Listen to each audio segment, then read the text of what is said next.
Hello and welcome back to the Remote Duel Invitational here, hosted at my house. How are you guys? How you doing? How you guys doing in the chat? Doing all right? I'm seeing a couple of copy and pastas from our wonderful commercials. In case you wanted how many cards per pack is there, I'm sure I the do chat will be think, happy to help you out. yeah, I do think that at this point we're ready to experience the finale of Yu-Gi-Oh! Brains as the Ultimate Cyberse Ace monsters clash. Synchro, Exceed, and Fusion monsters return to a world where everything is changed. Yu-Gi-Oh! Eternity Code, 9 cards per pack. Each pack is sold separately. You know you owe me a Saturday for this, right? Just so you know. Each Saturday is sold separately. Speaking of Saturdays, we have got a really epic match coming up next. I am so excited for this one. I cannot get over how much of a meme this is going to be. So for anybody who just like, maybe Adamantipator, we don't want to see any more of those. Dinosaurs, we can take a break. You want to see something new? We've got Harpy Ladies versus Zombies. I can't even. I can't even. So yeah. As I was mentioning before, Zouloux has a really well put together deck, and I'm excited to see how that plays out. He is going with the Simorgh Bird of Sovereignty as one of his key link monsters for his combos. Yeah. He's also playing 2 copies of regular Harpy Lady in his deck. Where I originally saw this, I was like, "No, this guy's messing with me." But it makes sense when you look at the context of the rest of the deck. Yeah. And then we have Yugioh. Before we say any more, let's head over to the table so we can see these guys getting the dice roll on and that kind of stuff. But yeah, please, Matt, go on. Yeah, then we have the zombies. Yu-Gi-Oh's nice guy. Don't be a nice guy in life, guys. That's just life advice I'll give you. There's a great book, No More Mr. Nice Guy. Go read it. It will tell you why not. But I love the picture. Join the resistance. Nice guy resistance, apparently. So yeah, Zouloux actually has my favorite setup of his game map because it's just perfect. You can see it perfectly there, as well as the old Logitech mouse. Other mice are available, and yeah, I'm so excited. Is it not telling me about who does his remote duels on his channel normally?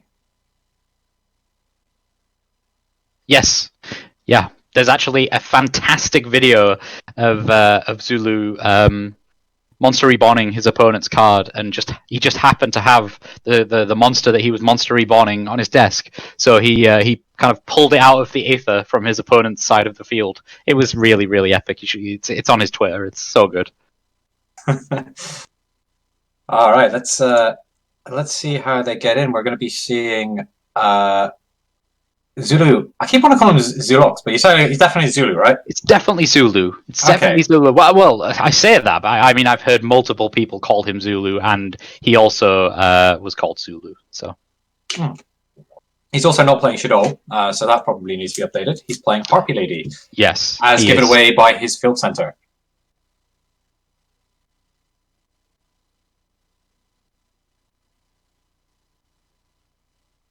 For anybody wondering a little bit about Yu-Gi-Oh's Nice Guy, the zombie deck, we're going to be seeing a lot of Doom King Balrog plays. I really, really like that card, but again, it's something that you benefit from having it available for multiple turns. And Unexpected Day is the first card coming down from Zouloux, and that's going to go fish for a level 4 or lower normal monster. And guess what, guys? Back to Season 1, Metal Raiders, Harpy Lady. I love this. We actually had the voice actor of My Valentine at the last YCS London, and we had a bunch of duelists attempting to sound like Harpy Lady with the the whole screeching entrance. It was the most entertaining thing. She that must have been like really awkward for her as a voice actress. When someone comes up to you and just goes, "Oh, I love your," she goes, that wasn't my character. I didn't do that. It was really great. It really was. Harpy Channel. Do you know what this is sending me? This is really sending me back to YCS Berlin in 2015 when we had Fire Fist and Harpy in the same format, as well as Water. We had Mermail in that format as well. Yeah, I do remember playing Harpies in that format. It was all about the summoning the Harpy Channeler and then getting Harpy's pet dragon from the deck to be able to summon yes, to summon Draco Sack. Yes, Draco Sack. I remember Draco Sack. Harpy Ladies has always been like a deck, though. I'm kind of always excited to see whenever we release new cards for the theme. Yeah. It's just been one of those like really long-standing things. Like I've never actually the Harpy deck that I did play was on Duel Links. Back when the format was relinquished, dinosaurs and Harpy Ladies, like way back at the beginning. And I managed to get to Masters on Harpy Lady because like one of my first duels, I got a skill drop that gives you the Harpy's Hunting Ground. I was like, oh, this is pretty good. And I remember you messaging me saying, you know, I've been trying to grind for that all weekend, right? I was like, oh, I got it first try. Yeah, I only got it recently. That's how long I'd grinded for it. Seriously? Wow. Yeah. I said recently, but again, my concept of time is gone out the window. That is a really weird turn 1 board. I was expecting more. I'm not gonna lie, but his face down card is most likely Harpy's Featherstorm, which will be switching off all monster effects for the turn. Yeah, that's quite a good card. Yeah, Outer Entity Azaphoth was a pretty good card. And so there's a Harpy version. I think that's what we're going to look at it in all its glory. Yes, so that's a very, very strong card. And it's actually really interesting because when I first read this, I was like, there's no way that this doesn't see play. But then from the same set that it came out in, Lunalight was the big deck. Raphael Nevin taking that to a YCS win and actually kept that. That was in the metagame for quite a while, the Lunalight deck, because a lot of its cards lack hard once per turns. Yes, exactly. Yeah, the to graveyard effects for sure. So to explain the effect of this card that we're seeing now, Harpy's Featherstorm. If you control a Winged Beast monster, okay, check. Until the end of the turn, negate any monster effect your opponent activates. If you control a Harpy monster, you can activate this card from your hand. Okay, so we didn't really need to set it, but you chose to anyway. If this card is owner spell and trap zone is destroyed by opponent's card effect, you can add 1 Harpy's Feather Duster from your deck to the graveyard to your hand. Then your opponent calls a judge, and you have a lot of problems. Because Harpy's Feather Duster is forbidden. Yeah, but still, even the first half of the text is pretty good, right? You can just negate any monster effects that your opponent activates, not even just on the field. Yeah, it's just blank. Yeah, just blank your opponent's turn almost. And that's usually pretty good. Especially good against zombies that are looking to resolve things like Gozuki or setting up Unizombie. Unizombie, Jacobolan, that kind of Shirani, Solitaire, stuff like that. Yeah. Yeah, I mean, basically, pretty much everything apart from Foolish Burial and 1-for-1 is kind of monster. I mean, anything to get any amount of like board control for the zombie deck. Of course, he had to activate it there because he doesn't have a winged beast monster anymore. He has wind zombies because Zombie World's in play. Yes, so yeah, he had to chain it at that point. That was a good catch because he could like a lesser duelist would have gone pass and then later gone, oh wait, no, I don't mean pass. Take it back. Yeah. I must say, Harpy Ladies, when they became zombies, I'm pretty sure that happened at some point. Yeah, it happened. Oh no, it wasn't. They got old. They got old. Yeah, they got old. Time Wizard. They got Time Wizarded. Time Wizarded it. They got Time Magicked. Is that a second copy of the Harpy Featherstorm? Yeah, he's going to be discarding a card that fit Harpy Channeler. He doesn't control any more winged beast monsters, so Ash Blossom coming down, going to be shutting off the summon from deck effect. Yeah. But a normal summon has not yet been committed. Yeah. We do have access to the extra deck now because we've got 2 level 4s. Yep. We are obviously, you know, as we keep going back to, we are under this restriction of them now being zombies. So if that matters in any way, I do remember that. Well, what was it? There was lightning. I think Lightning Shidori requires wind monsters, so he's still good for that.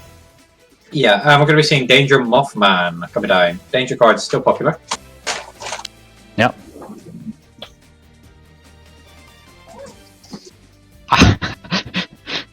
This is great. Oh, yeah. Is my left or your left? No, your left. Who's left? But it works, right? There's a couple of quirks that if you guys are going to try remote dueling at home, I highly recommend it. You can make a couple of cool new friends. But Yeah, you gotta cover the sub situations like this, or when Farfa shows up with exchange. Yeah. Or Yu handshake. I think is the fun one. Yugioh friendship. Yeah, use your friendship. Sorry. Yugioh handshake. You can't check his hand through the screen, and also current restrictions would advise ill against that if you were in person anyway. Yeah. Did you know though you don't actually have to handshake someone? You can just acknowledge that you would have given them a handshake. It's actually one of the official rules. Yeah. I did not know that. Funny enough. Yeah.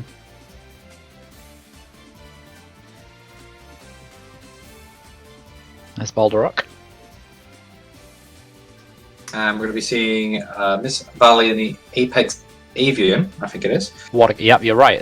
What a card. That was a fantastic card when we first saw Pendulum, because you would be able to summon Apex Avian, and it was just a free negate every turn. Yeah, you can basically do it in this deck to set up an infinite number of negates using Union Carrier to equip monster from the deck to the graveyard. Sorry if you heard some noise in the background there, guys. Lunch has just arrived. We'll get that quiet down as quickly as possible.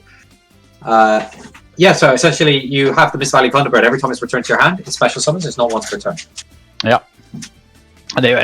With Pendulum summons, you could just keep summoning it over and over and over and over, and it was really good. And you could summon multiple of them because they're not once per turn, because they simply have to return.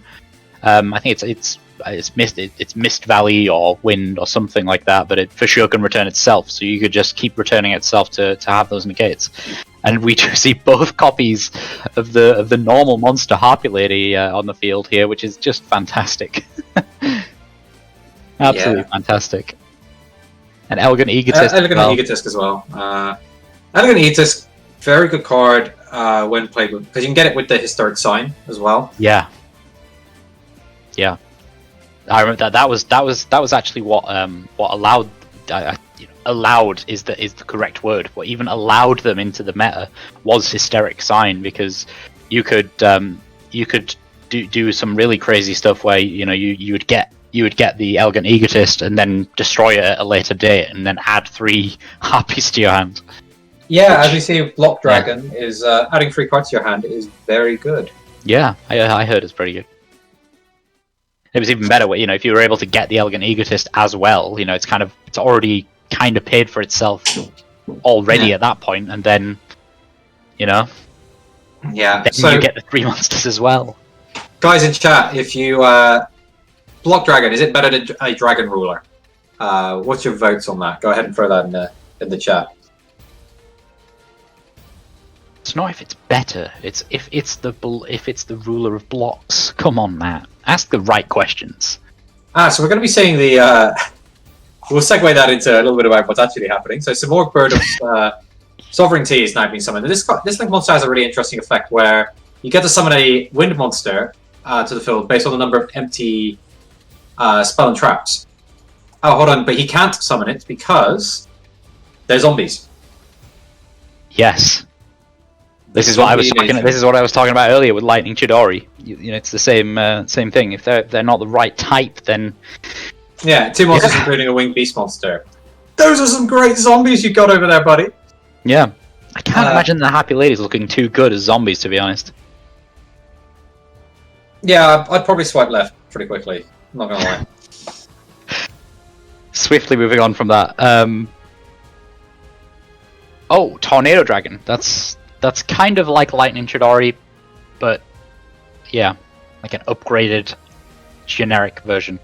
Yeah, so we're going to be able to see the zombie world finally getting taken off of the field, and that's also going to slow down the Balderrock that's currently in the graveyard for Yu-Gi-Oh's Nice Guy. Yeah.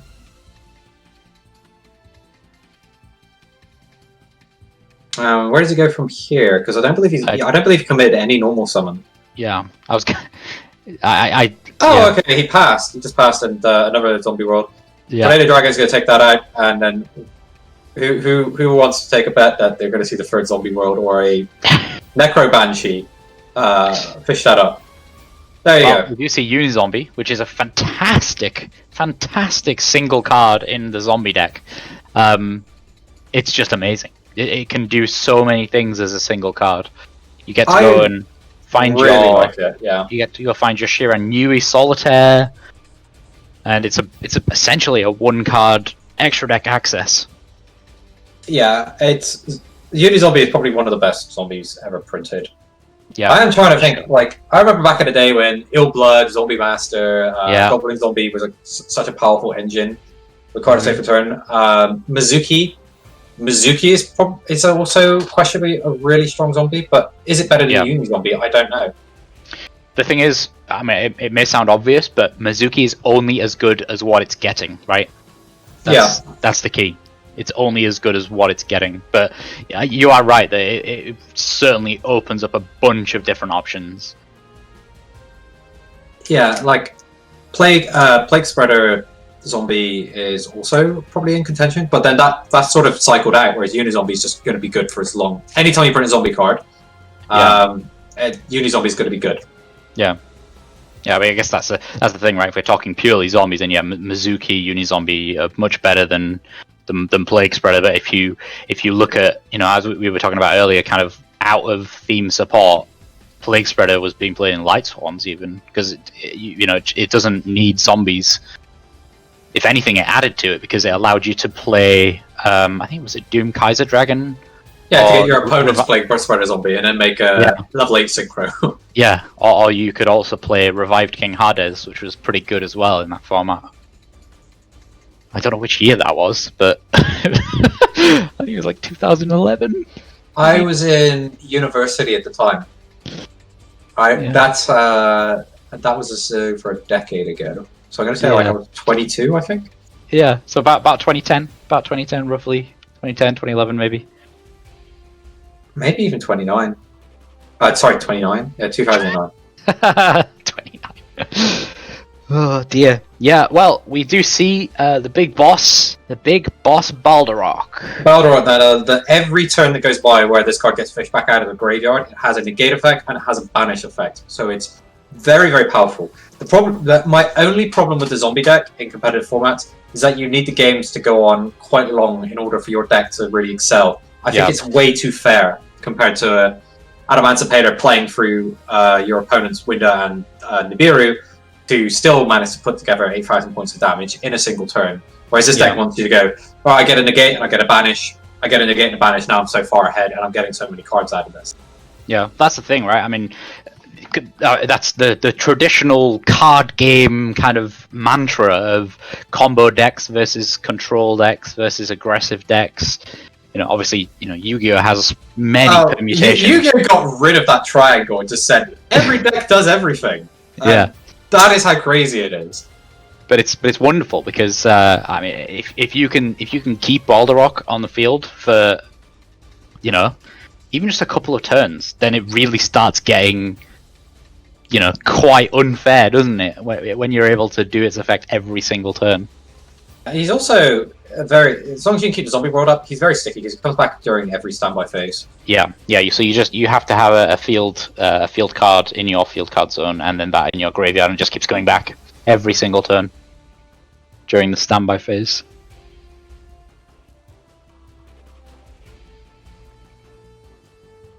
So it's actually really interesting to see that Zouloux is being completely hosed by the zombie world. In fact, this is probably one of the worst matchups he could have gotten out of the out of the pairings. Like the zombie nice guy resistance over here is causing a whole bunch of problems. Yeah, for sure.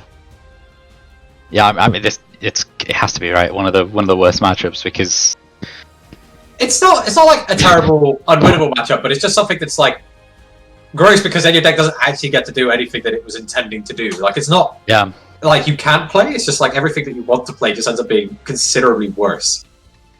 I think that's the beauty of it, right? That what we're actually seeing is I don't really want to use the word like rogue decks, but I guess they are, within our tiny little format that we have here at the Remote Duel Invitational. But this is the kind of, these are the rogue decks of the lot, and they don't kind of face off against each other very well. So it's always quite wonderful to see that when both decks are trying to beat something that isn't the other deck. They just have to work with what they've got and do the best with what they got.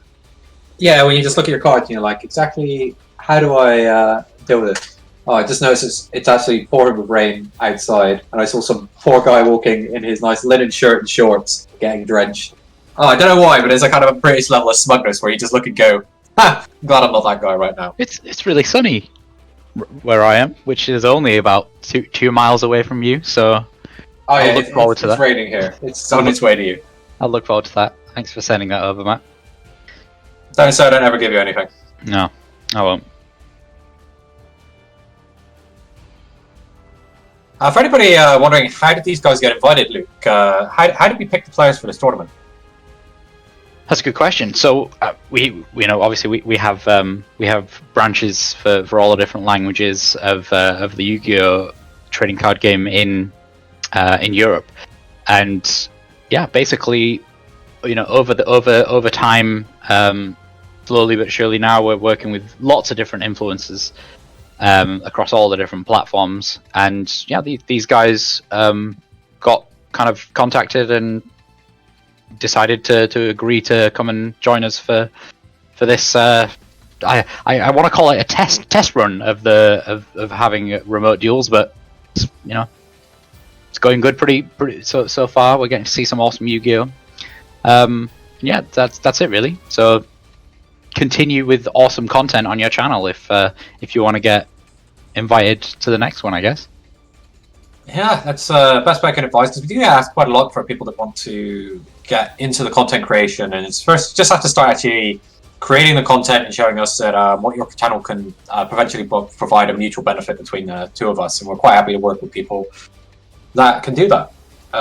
Just to jump back to the game, that Cyframe Omega, again, another card that really benefits the longer the game goes on, especially in zombies, where you can start putting things like the Bazookies back into your graveyard. Yeah. It's got that extra usage, hasn't it, in this deck, really? It's kind of main usage in the meta we've seen. It's quite good at just taking that card out of the opponent's hand temporarily, but in zombies, when you're able to continuously, every single one of your standby phases, put those back. So now we do see the double Balderrock now, which is even more interesting, because that means you get to resolve both effects quite quickly. For those wondering, by the way, the Harpy Lady is boosted by the Uni-Zombie. That's why its level got altered. Oh, he made it a level 5, so his opponent couldn't XE summon. Yeah. That's pretty swift. I was wondering what that counter was for a while. Yeah, it's quite clever. Quite clever. See, because I never think about Uni-Zombie adjusting my own monster levels. Yeah, same. I'll be honest with you. Someone told me. I didn't realize. I was wondering as well, but one of the judges just said, by the way, in case you're wondering what this is.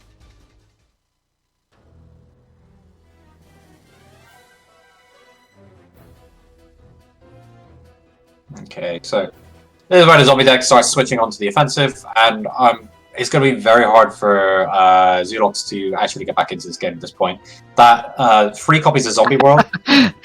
The virtual fist pump. Virtual fist pump, yeah. And Yugioh's Nice Guy is going to take this down and take zombies into the future rounds of the tournament. I will say, great attempt by Zouloux. I think his deck would have been great against any other player. Yeah. Which is a real shame for the Harpy Ladies, but for sure that was a pleasure to watch. Absolute pleasure to watch. Zombie World, free copy when your opponent goes Zombie World, you're like, alright, Tornado Dragon, Zombie World, Tornado Dragon, Zombie World. You're like, well, yeah. Okay, no worries, I've got another XE summon now, my opponent changed my level, and all of a sudden I literally can't do anything. Yeah, that's amazing. With my normal Harpies ladies. Yeah, I honestly, I cannot get over how fun that matchup was. We didn't see any Adamantipeers, any Dinos, none of that stuff, but so good old Harpy Lady versus zombies really takes me back to Duelist Kingdom. Yes, no one's equipping any whips to their Harpy Ladies or cyber armors, but it's always nice to see. I'm actually quite sad that deck's out of the tournament so early. Yeah, me too. We didn't get to see it do all of the cool stuff that it's very capable of. But you know, I'm sure in future tournaments we'll have the opportunity to see that deck showing up. Yeah.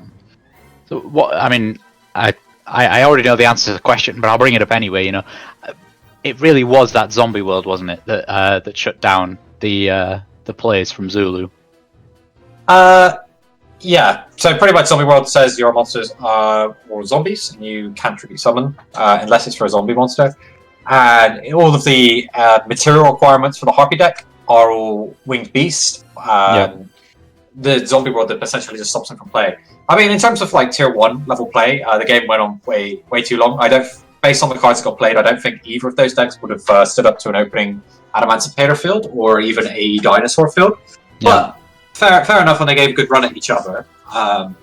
It was pretty fun to watch.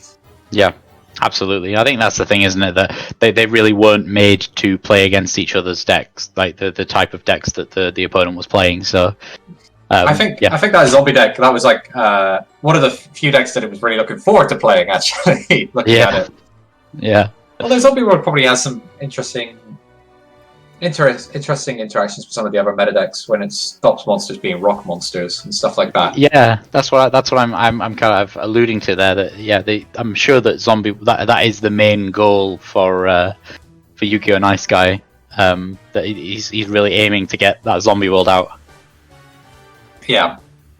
Well, yeah, he's the Zombie World. His deck is so heavily tilted towards establishing it and keeping it up. He plays 3 copies of Necro World Banshee in there with his 3 copies of Zombie World. Interestingly, he doesn't choose to play Terraforming, which if you're so focused on that, it's actually quite interesting that he chose not to go with that. But yeah, tell us a little bit more about the super polymerization that we see in his deck.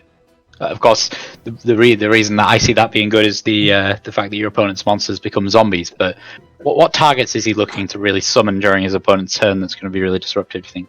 It's more about the disruption more so than anything that he particularly wants to summon, right? So you've got the Dragon Necro Neversoul Dragon, which you just fuse 2 of your opponent's zombies together to summon that. That takes them straight out of the game. He's also playing. I'm just looking for. Is that the only fusion monster he's actually playing in here? I think it is, actually, yeah. He's just looking to take 2 of his opponent's monsters off the field where your opponent can't respond. Okay, so 2 copies of Super Poly, even though he only has 1 target. That's actually really questionable, to be honest. If you're going to play such a powerful card like Super Polymerization, you'd think you'd go a little bit heavier. Yeah, that's as opposed to playing it as a one-off silver bullet. Yeah, or maybe I'm trying to think whether I've closed this deck list now, but I'm wondering if he was playing some other kind of method to get the fusion monster back in his deck, but I don't remember him doing that. So well, you can use the Cypher Omega to put it back into your extra deck if you really need a second one, but. Oh yeah, because you can use that effect of Omega, but I guess you don't really want to be using that one.